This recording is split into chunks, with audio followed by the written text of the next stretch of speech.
Bonjour à tous et bienvenue dans ce GCN Show numéro 192. Aujourd'hui, on va voir les pires et les meilleures astuces qu'on a trouvées sur Internet. On verra aussi les actualités du moment et aussi on encouragera quelqu'un sur Strava. Allez, on y va.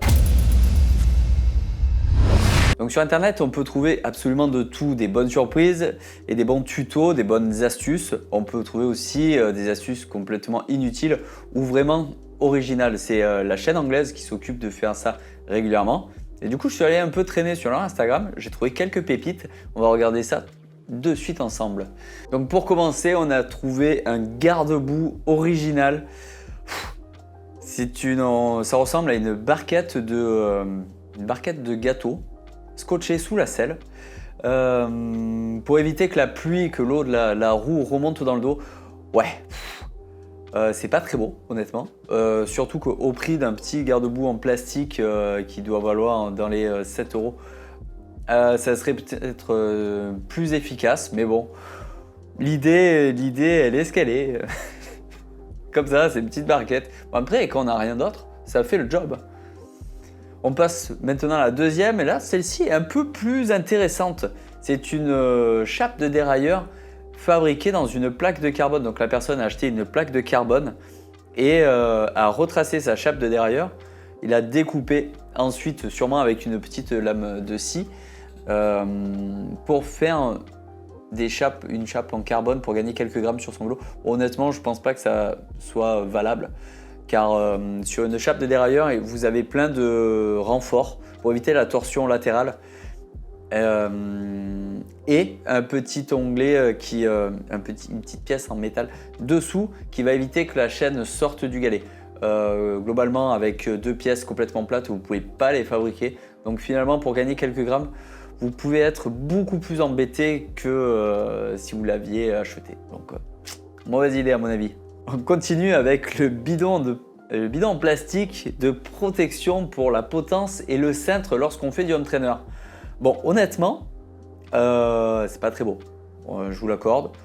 Mais globalement, ça fait plutôt bien le job parce que c'est quelque chose de très étroit qui va venir. Il faut trouver la bonne bouteille en plastique, mais ça va vraiment venir épouser la forme de la potence et du cintre. Ça sera moins encombrant qu'une serviette ou même que les tissus faits exprès pour retenir la sueur. Ouais, c'est pas si mal, hein. Honnêtement, ce serait quelque chose que je pourrais éventuellement fabriquer pour le mien. Hein. Donc ça va, je valide. On passe au suivant, toujours pour le home trainer. Là, c'est pour ceux qui aiment bien jouer à la console pendant qu'ils font du home trainer, ceux qui trouvent vraiment le temps long sur leur home trainer. Voilà, clairement, il a fixé un support de compteur. Quand il a fixé un adaptateur de compteur sous sa console, pour pouvoir jouer directement et poser sa console sur le support de home trainer, sur le support de compteur, pardon. Ouais, c'est pas mal à voir une fois que vous êtes vraiment en sueur. Est-ce que c'est toujours aussi pratique d'y jouer ou est-ce que c'est juste pour faire de longues séances où on ne transpire pas beaucoup? Peut-être, ouais, c'est pas si mal. Hein. Nouvelle astuce avec les pièces en plastique, les bidons en plastique. Là maintenant, c'est un diffuseur de lumière arrière. On trouve vraiment de tout et les gens ont quand même des bonnes idées. Ils ont quand même beaucoup d'idées sur Internet. Hein. Et là, c'est donc un bidon, une brique de lait anglaise en plastique transparent qui vient se mettre autour de la lampe arrière pour faire une plus grosse source de lumière, augmenter la surface et ainsi peut-être être plus vu par les automobilistes. Est-ce que c'est vraiment si bien? Moi je trouve l'idée est pas mal, mais peut-être que ça diminue la puissance et la visibilité sur quelques mètres par rapport à la lampe seule. C'est le seul petit détail qui me fait hésiter sur cette idée, mais sinon sur le principe l'idée est très très bonne. On continue maintenant avec les colliers en plastique dans le cintre derrière le petit capuchon de Guidoline. Ça honnêtement c'est une super idée parce que les colliers en plastique ils peuvent se tordre, donc ils vont rentrer de n'importe quelle longueur dans votre cintre.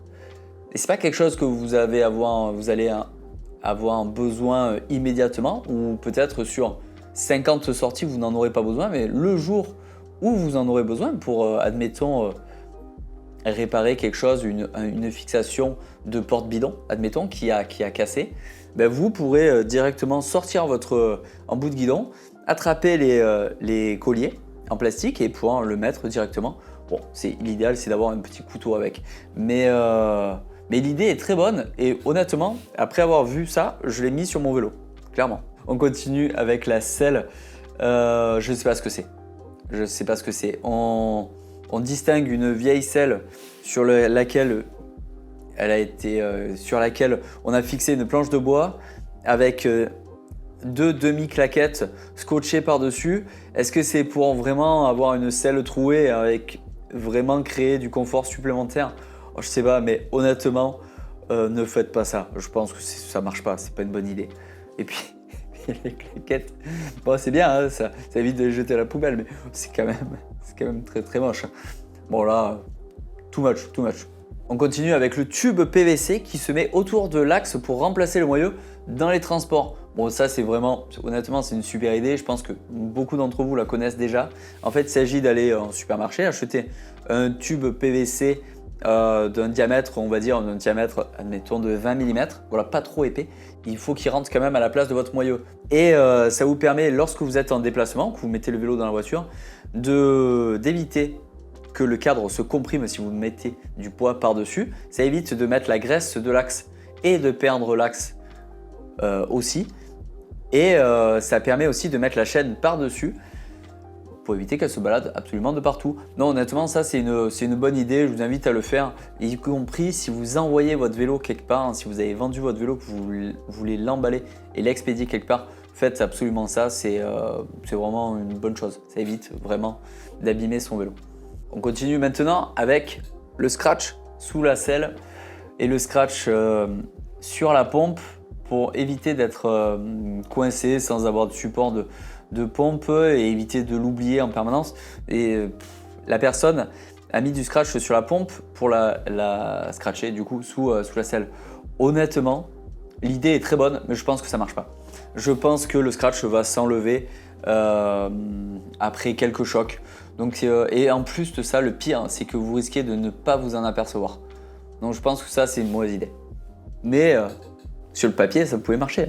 On continue avec le lampadaire, le lustre de salon avec la vieille roue carbone. Voilà, pour le coup, c'est une Mavic Cosmic arrière, parce qu'on voit qu'il y a encore le corps de roue libre, pour faire un lampadaire dans son salon. C'est une question de style. Globalement, c'est une belle reconversion pour la roue, même si il est préférable de la vendre ou si elle est cassée, si elle est cassée, ok. Mais dans ce cas-là, on peut récupérer le moyeu quand même. Ou le cercle, si un des deux est abîmé. Mais c'est spécial. Après, il faut aimer avoir une ambiance vélo à 200% dans son salon. Peut-être dans un restaurant de vélo ou un café cycliste, ça aurait peut-être un peu plus son sens. Mais c'est pas mal, belle reconversion. Et moi, je mettrais plus une grosse ampoule avec des gros filaments plutôt que l'entourage LED qui fait un peu boîte de nuit quand même. On continue avec là, ce coup-ci, des rondelles sous la cale pour compenser une différence de longueur de jambe. Bon, on a tous des différences de longueur entre les jambes, droite-gauche, ça arrive, ça peut être causé aussi par le bassin qui est légèrement déplacé. Mettre des rondelles sous la cale, honnêtement, ça peut être pas mal, mais j'ai peur que la cale vienne se tordre sur les appuis et possiblement à terme se casser. Il me semble qu'il est préférable de mettre des semelles correspondantes à la différence de hauteur. Normalement, les podologues sont plus calés que moi, mais je pense que c'est une meilleure idée que de mettre des rondelles sous la cale. Ou sinon, il y a suivant les marques de pédales, je sais qu'on peut mettre des cales dessous les cales justement pour pouvoir avoir cette compensation de hauteur. Ce sera sûrement une meilleure idée.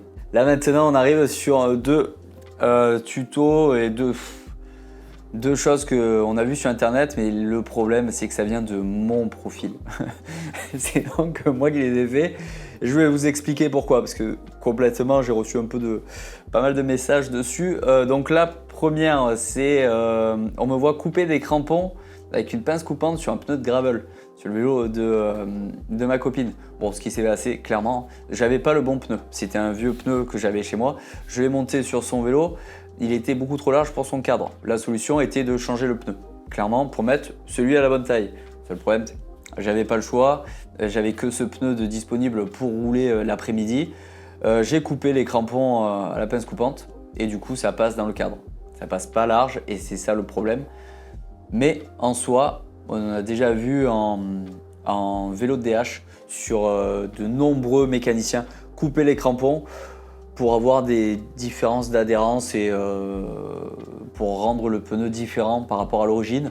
Ça existe, vous pouvez même acheter une pince coupante exprès pour les crampons. Bon, après pour le gravel, c'est pas une solution. Ça peut vous dépanner, mais c'est pas une solution, qu'on soit d'accord. Et la deuxième astuce que je mettais, c'est une fois j'avais changé de disque et de marque de disque sur mon vélo.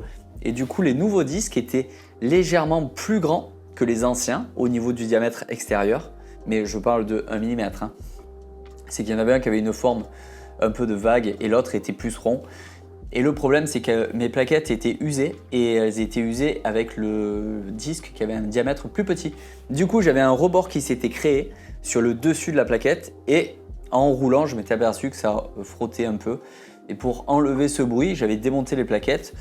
Je n'avais pas de quoi poncer les plaquettes, donc je les ai poncées directement sur le bitume. Ça m'a permis de finir la sortie sans aucun problème. D'ailleurs, je ne les ai pas modifiées après parce que clairement, le petit rebord, je l'avais enlevé et c'était suffisant pour me permettre de freiner largement bien et sans avoir aucun bruit. Donc, aucun problème de ce côté-là. Maintenant, on va passer aux actualités de la semaine. Dans les actualités cette semaine, on a d'abord Lenny Martinez qui, d'après l'équipe, qui a publié un article sur la rumeur qui persiste actuellement, il aurait signé à la Bahrain Victorious pour l'année prochaine, ce qui est quand même assez un beau step pour lui. Il évolue bien, mais en même temps, quand on voit ses résultats et ses performances sur toutes les courses depuis le début de l'année, honnêtement, on ne peut que l'encourager. Donc on va voir si il part effectivement à la Bahreïn le 1er août. Ça sera la date à partir de laquelle tous les coureurs pourront signer dans les équipes et qu'on pourra communiquer dessus. Mais dans tous les cas, affaire à suivre. On continue dans les news avec Joshua Tarling, le coureur de Ineos Grenadier qui s'est vu disqualifié après Paris-Roubaix car après revisionnage des images, il se serait légèrement accroché à la voiture du directeur sportif pour revenir après un ennui mécanique. Ce qui est dommage parce qu'avec son plateau de 62 qu'on a vu aussi, il aurait pu largement doubler la voiture. Mais bon, voilà, c'est rare, c'est assez rare quand même que des coureurs soient disqualifiés pour ça. Il est tout jeune, il a fait une erreur, mais il s'est vu disqualifié, c'est comme ça, ça fait partie des choses qui arrivent dans le peloton. On continue de parler de Paris-Roubaix avec des pneus de 35 mm. Les GP5000 vus sur les vélos de la Bahrain Victorious. Donc on avait vu pas mal de 32, on avait parlé de ça la semaine dernière, mais du 35, mis à part le vélo de Canyon SRAM chez les femmes, on n'avait pas vu ça chez les hommes. Ben, voilà, c'est chose faite avec les Continental GP5000 directement de l'équipe Bahrain Victorious. À savoir qu'ils étaient montés sur les Merida Reacto qui ont un passage nécessaire autour du pneu pour pouvoir accepter des pneus de 35 mm. Donc ça, c'est déjà une bonne chose. Et vous savez ce qu'on n'a pas vu non plus à Roubaix? C'est des Specialized Roubaix. Clairement, toutes les équipes qui roulaient en Specialized, donc la Bora ou la Soudal Quick-Step notamment, ont utilisé le Specialized S-Works Tarmac et non le Roubaix comme ça se faisait dans les années précédentes. Donc voilà, c'est intéressant à voir. Est-ce que chez Specialized, ils vont repréparer un nouveau Roubaix pour l'an prochain? On verra. Et d'ailleurs, dans cette évolution du matériel, on a vu aussi l'équipe Israël Première Tech, voilà, complètement une nouveauté, hein, utiliser un vélo de gravel pour la course de Roubaix. Ils utilisaient le Factor Ostro Gravel à la place du Factor Ostro classique. Et leur première réponse par rapport à l'utilisation de ce vélo est qu'il n'y avait pas assez de place sur le Ostro classique pour pouvoir passer des pneus en 32 mm. Mais bon, ça veut dire que le Ostro, il est quand même assez rapide pour pouvoir rouler sur une course comme Paris-Roubaix. C'est intéressant. Et dans les dernières actualités, là c'est sur le site internet de Bike Radar que j'ai trouvé la pression des pneus qu'utilisait Mathieu Van Der Poel sur Paris-Roubaix. Apparemment, il roulait à 3,46 bars sur ses pneus Vittoria en 32. Ce qui, pour lui qui fait 75 kg plus son vélo, fait vraiment pas beaucoup de pression. Mais bon, en même temps, c'est du pneu de 32 mm, il n'a pas crevé. Donc ça veut dire que c'était largement suffisant et il avait largement la puissance nécessaire pour entraîner tout ça. Donc c'est une information importante, les pressions diminuent, ça veut dire que l'adhérence diminue. J'avais lu aussi que sur le Tour des Flandres, après le départ de la course, il avait diminué la pression des pneus parce qu'il savait que les pavés allaient être beaucoup trop glissants. Et du coup, c'est peut-être pour ça aussi qu'il avait réussi à passer sur le vélo et pas à pied. Donc c'est assez intéressant de voir ça. Pour cette semaine, je n'ai pas de résultats à vous présenter parce que la raison est simple, je suis actuellement sur une course. Moi, normalement, j'ai fini la course. C'était une course de plusieurs jours. Je vous retrouve sur Strava directement où vous saurez si j'ai fini ou pas la course. Mais du coup, on parlera des résultats directement la semaine prochaine.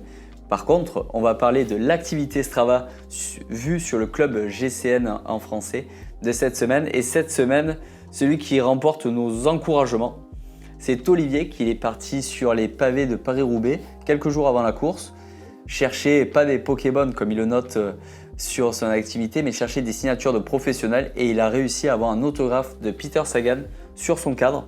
Donc félicitations à toi Olivier et l'an prochain on compte sur toi pour récupérer d'autres autographes. Mais n'oublie pas de faire des plus longues sorties quand même parce que 2 km c'est pas beaucoup. Hein. Et voilà, c'est tout pour ce GCN Show numéro 192. Moi je vous dis à très vite pour de prochaines vidéos sur GCN en français. Ciao ciao.